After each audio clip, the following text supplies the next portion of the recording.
Sports Professor Rick Horrow inside the $1.3 trillion business of sports, and you are on the record. A unique podcast, at least I hope so, that talks about the past 50 years, COVID, and the next 50 years of the sports business, where it's been, what the challenges were, and where it's going. Every week, we will theme it around major events and a mega interview, and hopefully you'll be entertained and you might even learn something.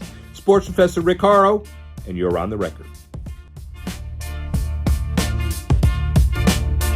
Sports Professor Rick Horrow inside the $1.3 trillion business of sports. You're on the record. Happy holidays, everybody. College football, it was never an afterthought, but now we're adding about $6 billion of net revenue because of the 12-team playoff, soon to be 16, and the 12 has inspired considerable controversy and excitement. Look at Miami, look at Alabama, but look at everybody else. The bowl games start the 14th actually, of December, go through the 20th of January, and everywhere in between. It's appropriate to continue our panel discussions that we had in early April, late March, because of the Maxwell Award dinner at the Hall of Fame in Atlanta. We brought together some of the brightest minds under my loose direction to talk about the stakeholders in college football and sports. Last week's podcast. This week, the revenue producers. The bottom line is a whole host of individuals who bring different perspective. Charles Theiss, the SportsGrid executive vice president, he launched CNN Everywhere, over 30 years in the media, developed integrated media solutions for major brands, and relaunched CBS television stations' websites, reorganized Lycos's ad sales, certainly can add that perspective. Cory Moss, CLC, a Learfield company, president on brand management and marketing, over 25 years with the company. He focuses on college brands and serves on the John McClendon Minority Foundation Scholarship Board, advocates for mothers and babies' health through March of Dimes, but everything about college licensing. Dennis Cardoza, Foley and Lardner, he's a former U.S. Representative, co-chair of the Federal Public Affairs practice at Foley and Lardner, and advocated for fiscal discipline, homeowner support during the housing crisis, played a key role in the 2007 Farm Bill, Affordable Care Act, and on with the legislature. Now, with Foley and Lardner, talking about novel public-private solutions for athletic facilities. And Fred Ortiz, the HKS Global Director, leads a studio changing the sports and entertainment industry trajectory, worked on Globe Life Field for the Rangers, SoFi for the Chargers and Rams, and on and on. He designs facilities enhancing experiences for athletes and fans, influenced by his own and his son's athletic journeys. We'll talk about that during the interview. 4 entirely different perspectives with one thing in common: revenue during the turbulent times of college football. Here is that panel. Sports Professor Rick Horrow, we're here at the 87th annual gala of the Maxwell Awards here at the College Football Hall of Fame in Atlanta, and it's all about thought leadership and college football. The best and the brightest are here to see a whole series of awards. Maxwell, Bednarik, National Football Foundation involved as well at the Hall of Fame, their 10th anniversary. It's a big deal. But more important is we're using this as an opportunity to focus on the ongoing turbulence and advantages of college football. You know, as we said before, in 1905, President Teddy Roosevelt threatened to abolish college football after 20 deaths and nearly 200 injuries from the year before. The NCAA was effectively created to protect college athletes from those kinds of things, and among other things, colleges were actually hiring kids who didn't go to college who still had some eligibility to play. Can you imagine in 1905? We see some of that today, and yet the NCAA has been involved. We now see areas of unprecedented turbulence, even though we have 81,000 college football players in the NCAA and NAIA. We have 15,000 high schools in the U.S. that have sponsored football, about 1 million high school players, and nearly 3,000 high schools with girls tackle football, and many more with girls' flag and especially heading into the Olympics. So college football and football in all contexts is a $16 billion business, according to NCAA financial records. And when you think about it, this is the time to focus on not just the challenges. We've had a panel talking about conference musical chairs and the coaching carousel and the transfer portal and NIL and the revenue disparities. We've heard a lot about that, and we're owning up to how to fix it. This is a panel that'll focus on opportunities, and those opportunities continue to exist as we move forward with the people in this group who have the most to say about how to work this process out together. We have a bunch of really important experts in a whole number of areas. The media side. Charles Theiss is a SportsGrid Executive Vice President, over 30 years in the business. He launched CNN Everywhere, just down the street from the College Football Hall of Fame, developed integrated media solutions for major brands, and relaunched CBS television stations' websites, and reorganized Lycos's ad sales, and many, many, many more things, as we'll hear in a minute. Cory Moss, CLC Learfield Company, President of Brand Management and Marketing. He's confessed that he's been at the company for over 25 years, and he focuses on connecting collegiate brands with fans, and he serves on the John McClendon Minority Scholarship Foundation Board, and he advocates for mothers and babies' health through March of Dimes and many other things relevant to sponsorship. Dennis Cardoza, Esquire, or Dennis Cardoza, non-Esquire, but he is clearly Dennis Cardoza, congressman extraordinaire, with Foley and Lardner's Government Solutions practice, former U.S. Representative and co-chair of the Federal Public Affairs practice, advocated for fiscal discipline, homeowner support during housing crisis, and played a key role in the 2007 Farm Bill Affordable Care Act. As important, more important in this context, he's developed public-private partnership solutions, UC Merced, and a whole host of other colleges across the country, expertise very relevant here. And last and certainly not least, Fred Ortiz, Global Director for HKS Sports and Entertainment, leads the studio changing the sports and entertainment industry trajectory, worked on Globe Life Field for the Rangers, SoFi for the Chargers and Rams, and many other facilities, and he'll walk us through some of those in a little while.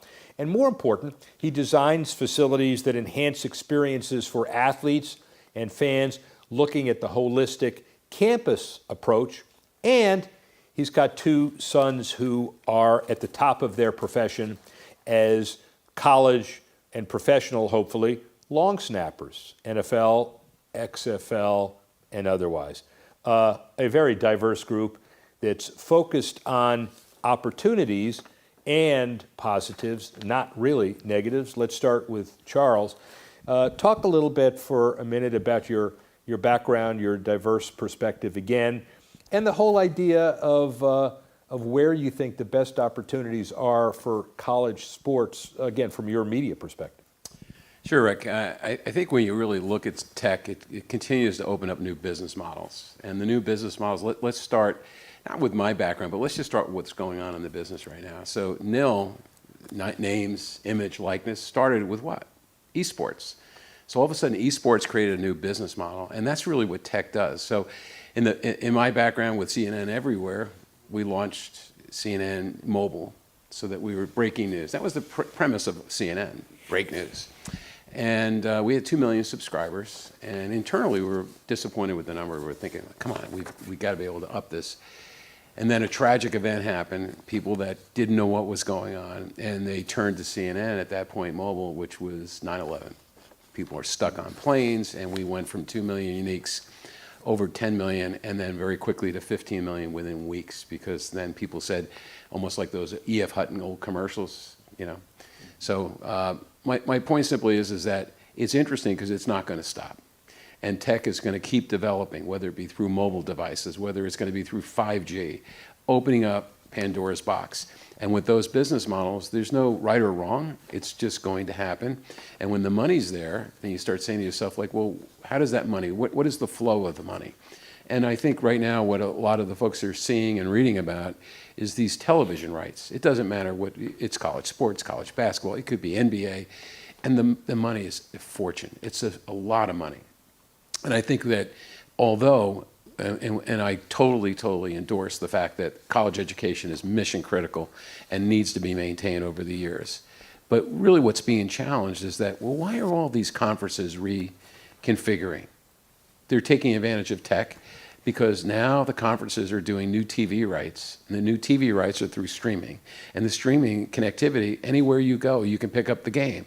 The question is that the conferences are reconfiguring, from what I can tell, as having a national footprint.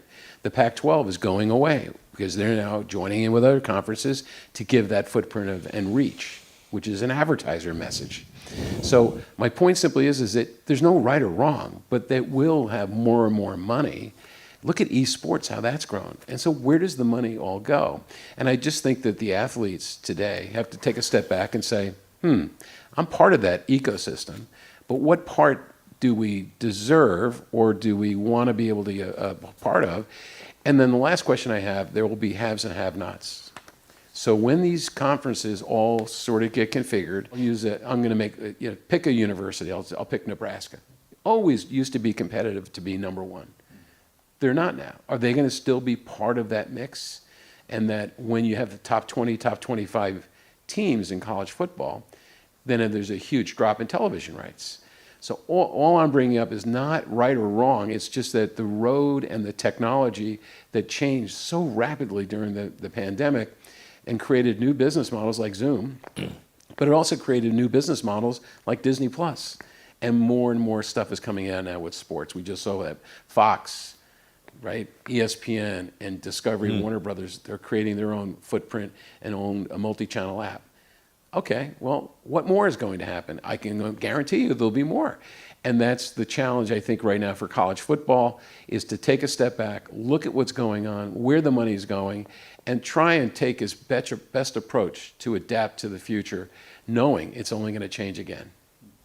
Statista says, and this is not that relevant because it's so general, that you're nearly $100 billion of television market-generated revenue now, and even 20% more than that on target through 2028. How is that all distributed in an evolving market? How do you predict trends as things change kind of on a daily basis in your world? And how does it impact college sports where everybody's so reliant on traditional rights fees and you build your house around it? It's not that easy anymore, is it? No. I don't have answers for that. It's challenges that we discussed in a previous panel. Everyone's being challenged, and everyone has their own convictions, and I think it's going to have to be a mix. It can't just be one way or the other. And then the adaptability is preparation for change, so that it's not absolute. Because I think sometimes when decisions get made, people think it's absolute. So, Cory, you've seen it all. Learfield Company, you've been there for over a quarter century, but you've gotten to see the industry trends. From your perspective, understanding that sponsorship has always been the lifeblood of college sports, what's the biggest opportunity amongst this whole area of opportunity? Well, I think our perspective is obviously unique, as you said. Like, we sit at the center of the fan connectivity year-round, whether it's tickets, whether it's seats, whether it's sports sponsorship and sponsor engagement, whether that's merchandise sales, whether that's content creation. We're sitting around all of those things all the time. And there's great opportunities within those buckets, and there's new opportunities within those buckets. And so NIL has been a great driver. It's a part of every conversation in every business unit we have, particularly on the sponsorship side when we're engaging with the brand partners. NIL activation and how can student athletes be involved in some of their activations is important. And so we've seen a significant increase in that. When we sit at that center that I talked about, we obviously have just tremendous access to data and how that can be driven and what unique perspective we get out of the people and the fans that are connecting with sports the year round. And so that's a big part of it. And then obviously the content creation and how do you keep people engaged with what's going on in college sports. You know, with a pioneering and such a wonderful company as CLC and Learfield, you're in a position where you can leave your mark and create some trends and influence trends.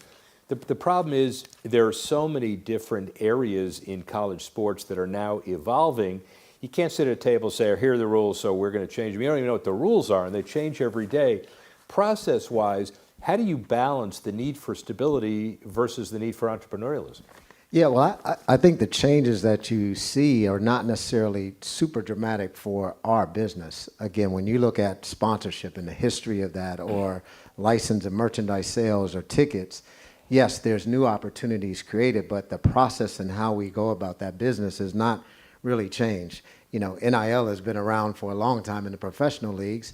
Even in licensed product sales, one of our first clients as CLC was Paul Bear Bryant when he was about to break Alonzo Stagg's career scoring wins record. Yeah. And so how our company actually started, CLC, was people wanted to use Paul Bear Bryant on merchandise. And they said, well, a part of that, I want to use Alabama as well. And so we went out and searched who's using Alabama's marks, who controls it, and we put those two together. And that goes back years and years. And so that's something that's been a process of policy, procedures, guidelines in the professional space for a long time. Started in the college space originally, and so it's not much different. And so it's really just making sure that we have the guidelines in place, but no matter how the rules change, how we do the business isn't necessarily going to change because we've been pursuing those type of opportunities all year. My guess is the subset of all this is turbulence gives you a lot more opportunities where you can create some really significant entrepreneurial kind of vision that you might not have otherwise. For sure. If you think about it, when NIL first came about and student athletes could use it, there was some talk around potentially not allowing the student athletes to co-brand or co-mingle their NIL with school IP, right? And so that was kind of the narrative that was coming along. And then when the rules came out in July 1, that was okay. And we thought that was a great opportunity because if a student athlete was doing something with a sponsor or merchandise and they couldn't be featured in their school's uniform or along with their IP, then we felt that their value was going to be diminished. Just as the same way the school IP value gets diminished when it's used alone. You put those things together. For us, it was super simple. 1 + 1 is going to equal 3. Everybody is going to benefit from that opportunity. So we thought it was great. Shifting a little bit, but the broad context of how to generate some additional revenue opportunities for all aspects of college sports.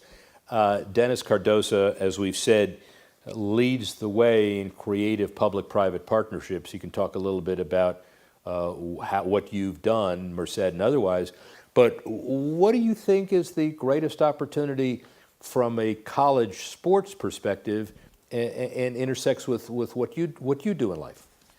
Well, as you said, I lead the federal public policy practice at a pretty large law firm, and I work mainly out of Washington, D.C.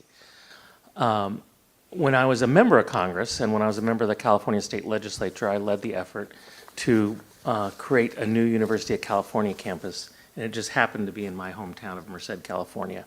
Over a course of a number of years, we were able to secure almost $1 billion to help build that public university, and in another 20 years, it'll be the size of UCLA. Now, they don't have football today. They've just started a basketball team, but there is a tremendous impetus to make sure that young people have the educational opportunities, and part of it is build it and they will come. And that was something that we found.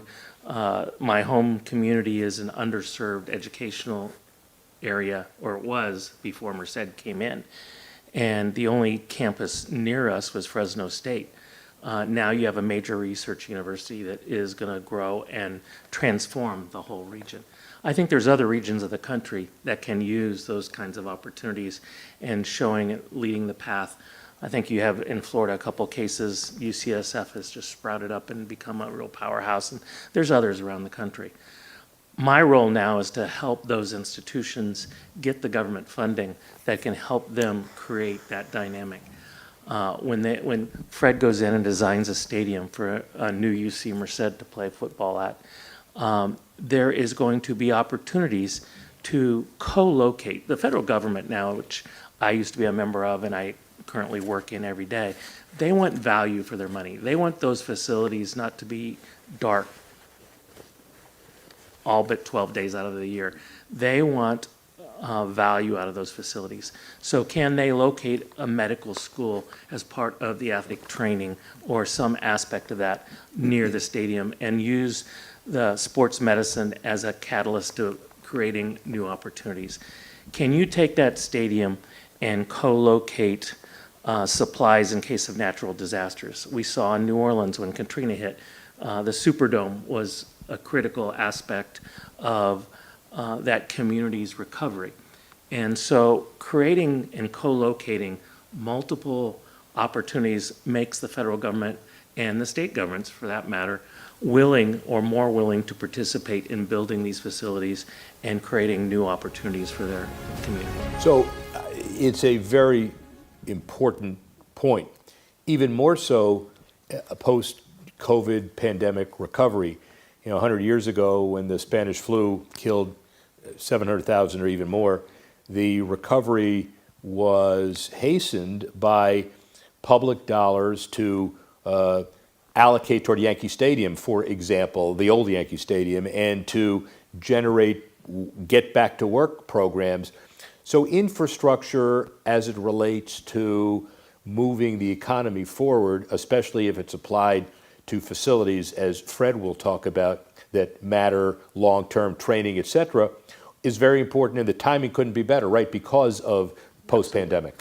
So the Bipartisan Infrastructure Bill and the Inflation Reduction Act passed, just as you said, post-pandemic to assist the recovery, are critical funding sources for 5 years from that time they passed. We're taping this the day after President Biden gave the State of the Union speech. And in that speech, he talked about what his vision was for the next few years as far as infrastructure.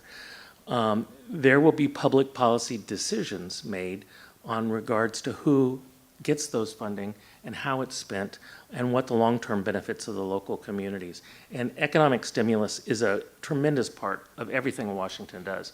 Members of Congress, the federal administration, all focus on what parts of the country need assistance and what parts of the country need economic stimulus. And so all that's true. You were talking about how is this relevant to college sports? And one thing that came to mind that may not seem just infrastructure-wise, but really the federal government has expansive roles in almost everything sports-wise, whether it be NFL, Major League Baseball, and it's the rules. You talked about Teddy Roosevelt almost eliminating college football at one point. Well, whether it be concussion protocols or new gaming opportunities, I think about when I was in Congress, the New Jersey case on sports gaming was going through the courts. And you see what an opportunity that is. You talk about the TV rights and all the rest, but some of that's driven by the fantasy sports or the other things that are part of the whole gaming infrastructure. And while a lot of us in public policy were concerned about where that was going and trying to protect student athletes and all the rest, you now see a shift and people are more embracive of it.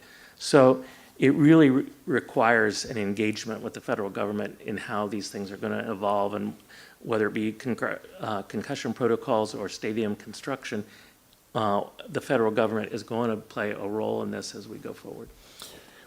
Fred, your angle is, I would argue, unique, because not only are you the global director of HKS in charge of facilities like this, but HKS in and of itself has a very unique approach to how to do all of this. It's not just slapping up a cookie-cutter facility and hoping the team plays well in it, but campus integrated training, education, maximizing as many possible uses in it, generating as much profit as you can, also making it more eligible for a grab bag of maybe federal assistance that Dennis can concoct from his world. Mm-hmm. So talk a little bit about how your world may impact the business of college football in years ahead.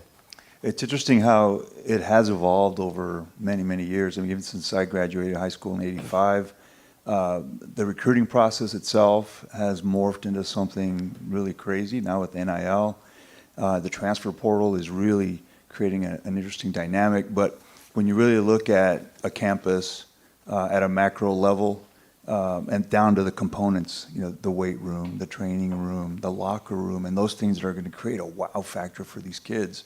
They're highly impressionable, but I love how you're talking about tech. You're talking about sponsorship, Cory.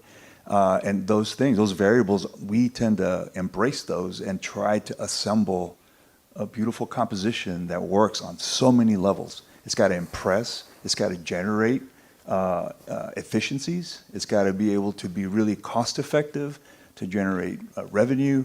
And also the spaces that we create are doing more than one thing. Our clients are pushing us to do more than one thing. Like you can flex and flip a switch, and all of a sudden the same space is doing something else.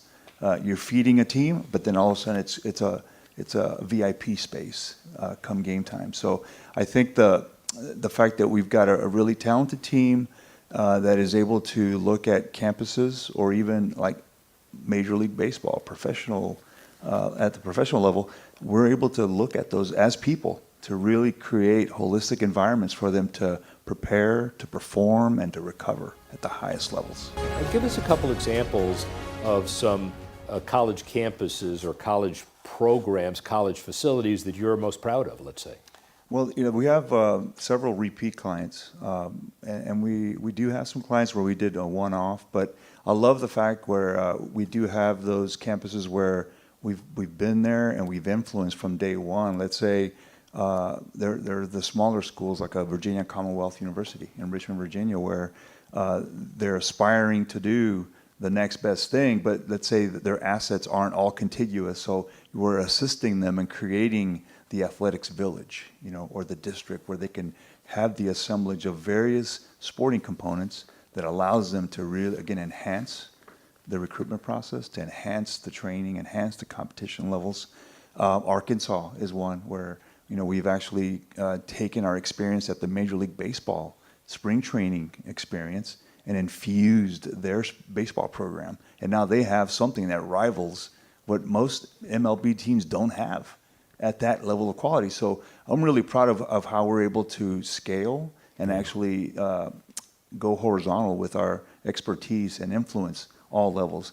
I just came back from El Paso this morning where we're building a high school stadium, for a school district where 6 schools are sharing a single stadium. So they have issues of just scheduling events. Yeah. And so here we are, we're going to build something for them that's just completely going to transform how they function.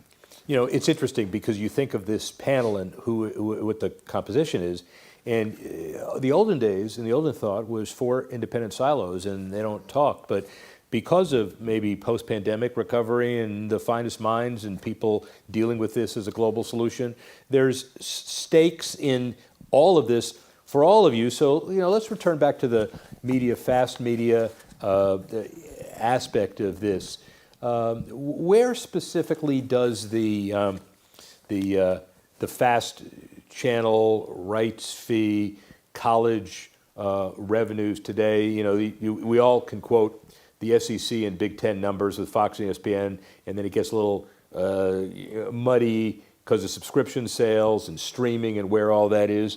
Are we at a point pretty soon where an athletic department can count on a certain combination of things that will produce the numbers that'll cause great sponsorship presentations, then great enhancements from the feds or the states, and then maybe facility design around it? Because in some ways it may start with the big media numbers.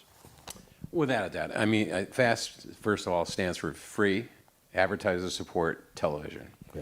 Now, FAST is probably not the name right now. It would be streaming.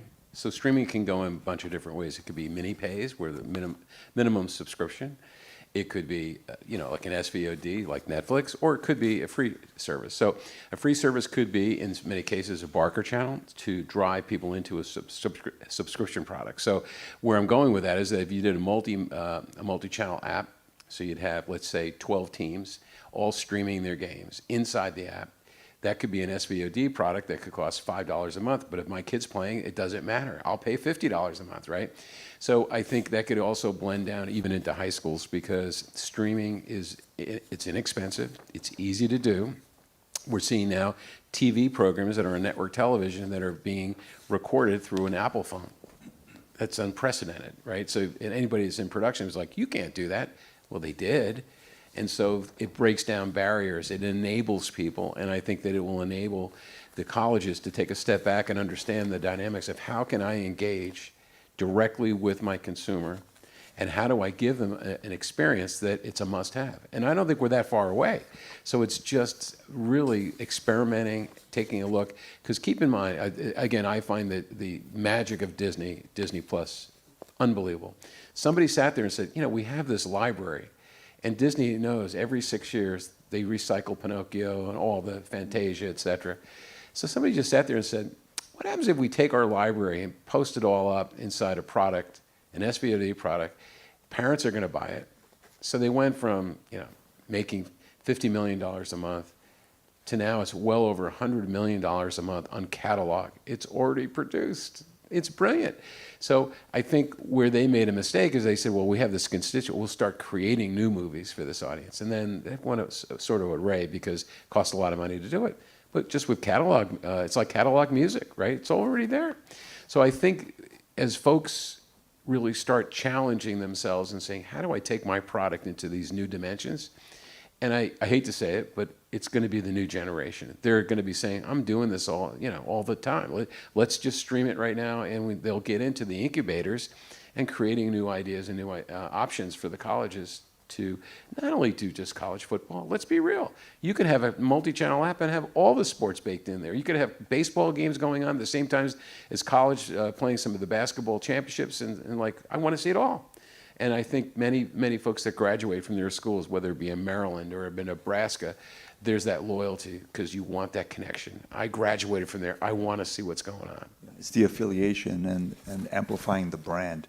I think there's something beautiful like having spent time in Richmond, Virginia, and moving back to Texas. Well, I want to watch and still see what my kid's high school is doing. They're playing in the state playoffs, and streaming that, just has so much to do with my affiliation with the brand. It's genius. And Cory, I know you're going to say something. No, but I was going to direct to Cory on this because the more avidity means the more pressure to make all of this content available. I saw some college tennis matches last week I saw streamed from a buddy's Loyola matches. 5 years ago, you'd have never, where would you have found it? Well, you wouldn't have. And the answer to all of that is you can now get anything under the sun, but how do you monetize it? Brand partners, obviously. Yeah. It is. And so, just within the last 6 months, we've stood up a Learfield Studios, and we've generated over 700 hours of content alongside 300 partners. They want to be engaged, no different than they want to be with the actual gameplay on television, because these fans, these kids, all of them want to see everything. They want to see behind the scenes. They want to see coaches. They want to see what the players are doing, how they're living, all of these things, and sponsors want to connect with that. And so that's really important. Over 400 million impressions of those 700 hours of content, whether that's docuseries, whether that's shorts, no matter whatever it is. Brand partners want to be associated with that content because these are the things that fans are searching for and looking for, and they can find it. Right. And so we put that on the websites, the official athletic websites of the schools. Again, we know who all those fans are. And then when you just add up the numbers, when you just talk about college fans, 150 million fans, more than any other sport, more women in the sport, more affluent people in the sport. That's just very attractive to the brand partners. Those are the ones that they follow the money, right? Yeah. Man, that's a damn good business model. Maybe we should do that. Oh, you already do that. Oh, I'm sorry. Yeah, I'm We sorry. got that taken. Yeah, you already do that. So it's like the equivalent of the old let's get together and combine merchandise sales and media rights, but now we're doing it from a content perspective.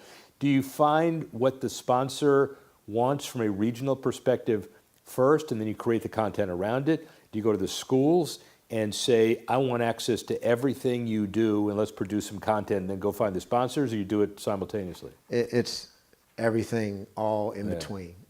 Because you can, on the multimedia rights side, we represent 170 plus institutions across the country. Is that all? So Is that all? That's it. But again, you may have national companies that want to spread their brand across all of those institutions. But then you have regional companies.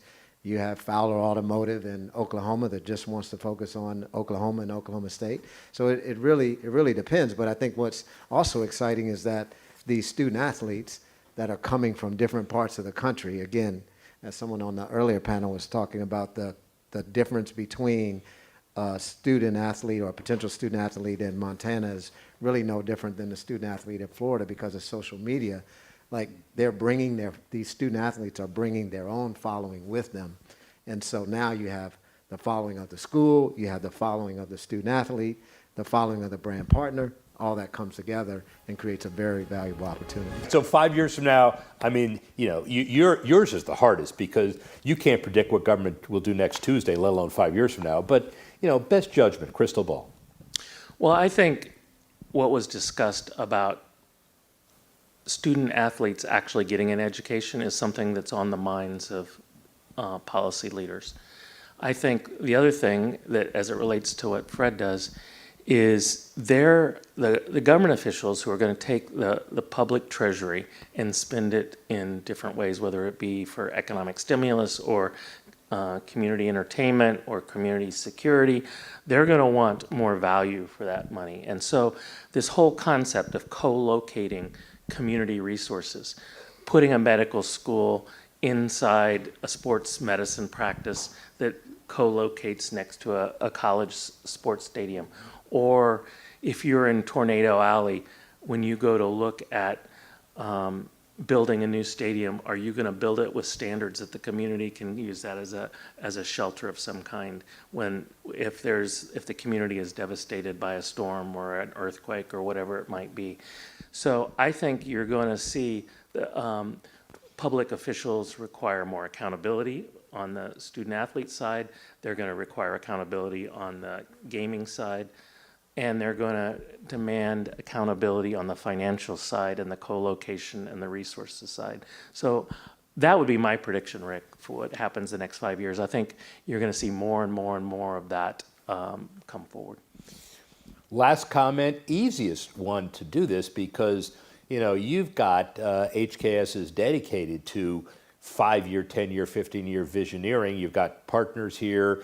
That's all you think about. You are always coming up with significant solutions. Let's expand a little more. Let's just not talk about stadium, but campuses and facilities all over the country that relate to all of this, and give us your best prediction of where that whole thing is 5 years from now.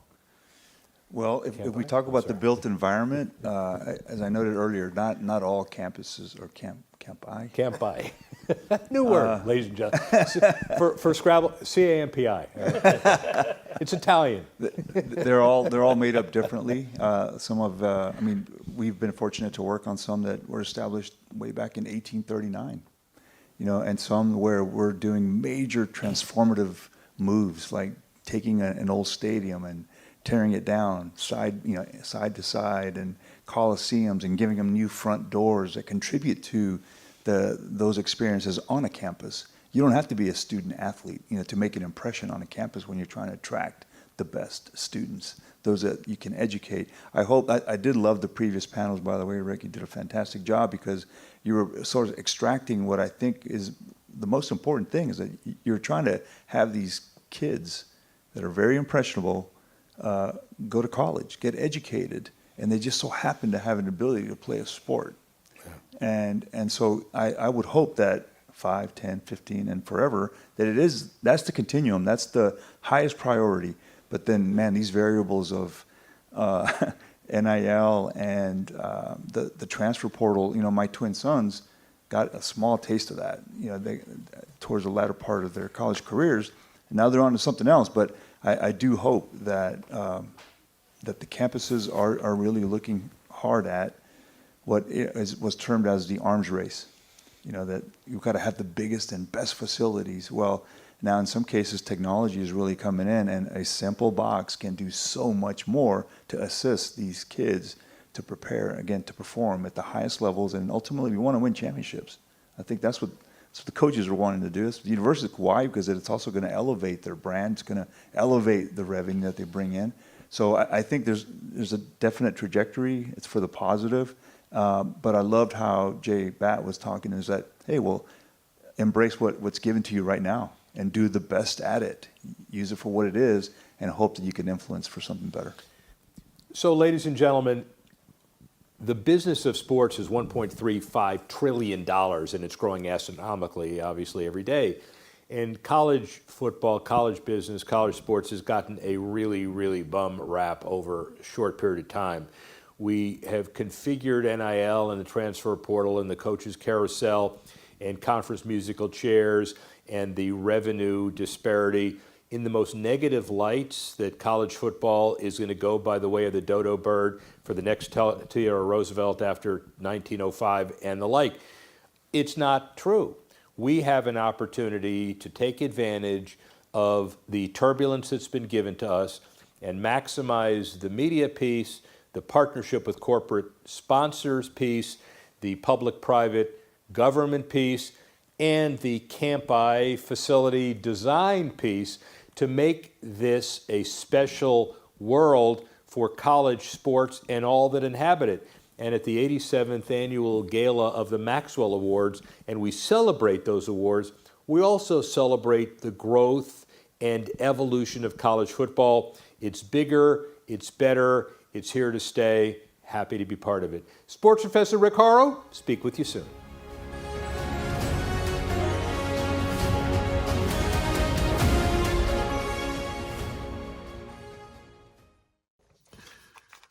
Sports Professor Rick Horrow, focusing on the opening drive after a riveting panel on how you're going to produce revenue in the days where everybody needs new revenue, especially with NIL and the House settlement.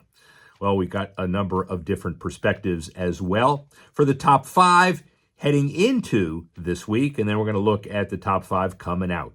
Number one, both of these involve, for top two, college football coaching, and number one is obvious, the North Carolina deal. Bill Belichick, the king of North Carolina football. The comments made by Chancellor Lee Roberts, Carolina committed to excellence and to creating an opportunity to succeed in everything we do, from the classroom to the field. Coach Belichick says he shares that commitment. His legacy speaks for itself. Well, it certainly does. NFL record 6 Super Bowls, win with the Patriots as head coach, 2 more with the Giants as defensive coordinator. And he grew up around college football with his dad, he said, and treasured those times. AP Coach of the Year, 03, 07, and 10. Certainly the legacy. It's not just what he does, but what he brings. He brings a staff. He brings a legacy. He brings some creative thinking. And with NIL and the transfer portal, he brings professionalism to college sports, something we probably wouldn't have heard in a while, but that's certainly now and in the future. That's number one. Number two, another coaching, not change, but addition. Marcus Freeman, long-term contract, agreed to 6 years through 2030, believed to be one of the most lucrative in college sports today. For a guy that doesn't have a national title on his resume, but yet it may be a little early. Let's see what happens and pump the brakes on that comment anyway. He originally signed a 10-year deal with $95 million guaranteed money. 38-year-old Freeman may be in a position to, again, restructure college football, as we've heard earlier. Well, Al Golden and Mike Denbrook, the offensive and defensive coordinators, 4-year deals at $2 million annually, which is what Pete Bavacqua, the Notre Dame AD, agreed to buttress and stabilize the Notre Dame program. And boy, it's headed in that direction. But not only that, college football is now the CEO, the head of it, of a professional organization. Make no mistake. Number two. Number three, soccer, football, Man City, not doing well, but just like the Cowboys, annual revenue $901 million for this last fiscal year, up by 0.3%, notwithstanding the fact that they've had deals not only with only winning one of the last 10 matches, but have been fourth in the Premier League table and will stay that way. Said club chair Khaldoun Al-Mubarak, we got to improve. Well, yeah, $93 million in profits, but still extended what is now a decade-long profit streak with only COVID interrupting it. And the club reported increases in match day and commercial activities, in particular a record profit of about $176 million on player sales in the transfer market, up about 15% from the previous year. There are definitely about future changes relative to the trial that began in September. 115 charges of alleged breaches between 09 and 18. It's now concluded. What's going to happen in the future? A decision expected in the spring and a number of appeals. Number 4, the other opportunity is beyond soccer. It is basketball, but it's more than that. It's women's sports. Caitlin Clark, the Woman Athlete of the Year. No, she is the Athlete of the Year, according to Time. The debut season with the Indiana Fever, Rookie of the Year, All NBA, WNBA first team, Division I scoring record, Pete Maravich's overall record, women's scoring record, on and on. And the games, not just involving her, but all WNBA games, were up. The Mystics and the Fever, a single game attendance record in D.C. of over 20,000.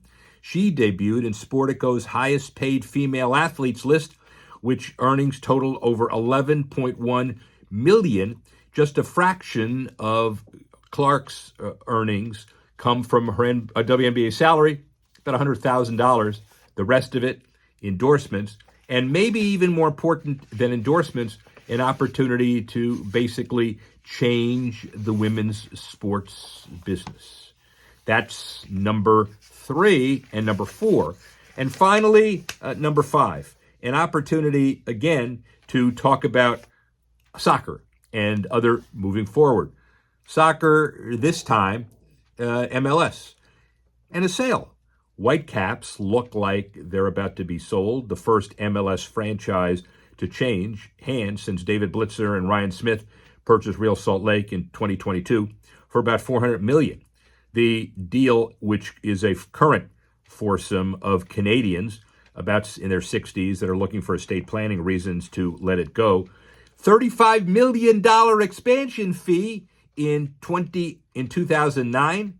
The bottom line is that they will at least double that, triple that, quadruple that, 100 times, at least 10 times that, maybe even more. The season attendance increased by 56% to a franchise record 26,000 per match. Season ticket membership also doubled. Forbes said the team lost about $14 million, but wait, they play in a publicly owned facility that they're going to try to renegotiate. The deal of bringing World Cup to Canada and Vancouver, as well as other cities, will certainly buttress the MLS, and franchise values continue to rise. Look for them to set a record price and then even start negotiations. Sports Professor Rick Horrow, let's look at what's coming up. 5 to watch for the next couple of weeks. Well, congratulations to Travis Hunter, and he does his deal, wins the Heisman.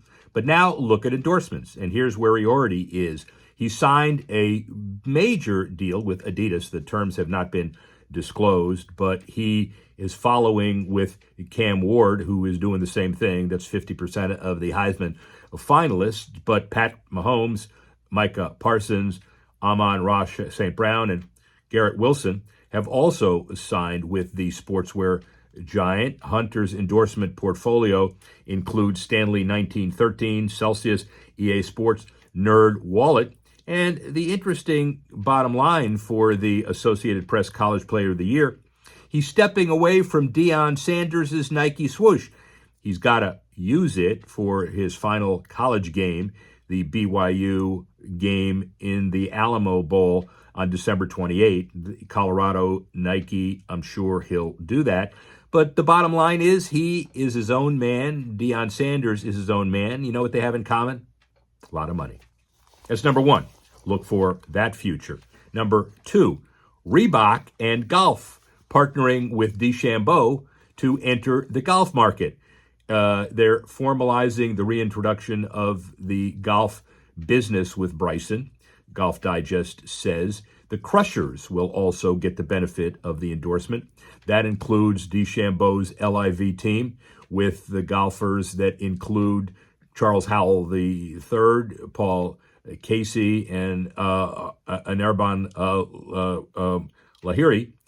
But also, he's going to get out ahead of the new event that's coming up at the end of the week with Brooks Koepka against Scotty Scheffler and Rory McIlroy, the showdown. He's going to launch a golf-specific shoe, and the bottom line is his U.S. Open victory, his newfound appeal to fans, his social media explosion, and Reebok, it's paying off. Reebok is making a bet that he is the next big thing in golf. You got to watch that. Number three, Steve Cohen and the Mets. 15-year, $765 million deal with the Mets. Steve Cohen tweeted, get this, I want to thank the Mets fans for responding to Soto. Here's the hint. We were 18th in attendance last year. Any predictions where we end up in this year? Port St. Lucie, where the Mets train, where I'm moving, by the way, said in a tweet to Cohen, I bought five spring training tickets. Does that count? Cohen said, of course it counts. We'll see you then. Bottom line is there is frenzy in New York. Soto's deal, the highest athlete contract in the world. No deferrals. Bonuses that can bring up to $800 million for his deal.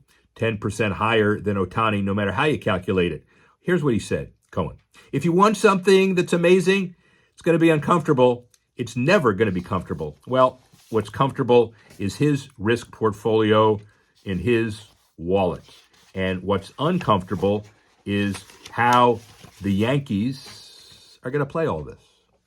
That's number four. Number three. Sorry, I can't count. Number four, the NFL on Netflix. That's what we're going to watch for Christmas Day. More than 50 streaming exclusive regular season games and playoff games between Prime Video, ESPN Plus, and Peacock, and the Yahoo Verizon early games. But none have had the level of intrigue as these two Christmas Day Chiefs, Steelers, Ravens, Texans. Last Christmas games, the 30 million viewers were too good to pass up.